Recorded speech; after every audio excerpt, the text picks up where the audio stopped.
السلام عليكم متابعين قناة مصر زمان. النهاردة هنتكلم عن أم الشهيد شهرزاد الإذاعة المصرية الفنانة زوزو نبيل.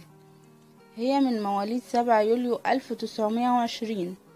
زوزو نبيل هي واحدة من أيقونات السينما المصرية، ولها من الأدوار العالقة بأذهان الجمهور ما يفوق حصره وعده. واجهت الفنانة الراحلة زوزو نبيل معارضة شديدة من والدتها حين أعلنت عن رغبتها في العمل كممثلة، ولكنها استطاعت إقناعها إلى أن وافقت الأم، خاصة بعد أن أقسمت لها أن تكون مثالا للشرف والاستقامة. تزوجت مرتين، الزوج الأول هو سامي عاشور، والذي توفى بعد فترة زواج قصيرة أثمرت عنها ابنها نبيل الذي عمل ضابطا بالجيش المصري. أما الزوج الثاني فقد شغل منصب وكيل وزارة.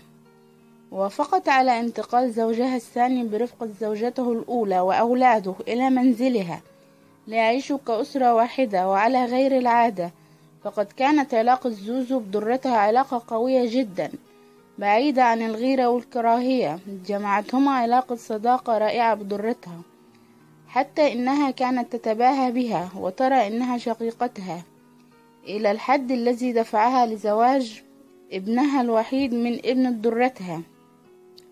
وقد أثمر عن هذا الزواج عن 3 أحفاد لزوزو. توفى زوجها الثاني، ولكنها ظلت على علاقة طيبة بدرتها واستمرت صداقتهما حتى النهاية. تعرضت زوزو لمحنة شديدة بوفاة ابنها الوحيد العميد بالجيش المصري بعد عامين من إصابته بحرب أكتوبر 73. لتصاب زوزو بأكبر صدمة في حياتها، أصيبت بسرطان الرئة وتوفت على أثره في 3 مايو سنة 1996، ودفنت في مقابر 6 أكتوبر. زوزو نبيل شهرزاد وأم الشهيد، ربنا يرحمها.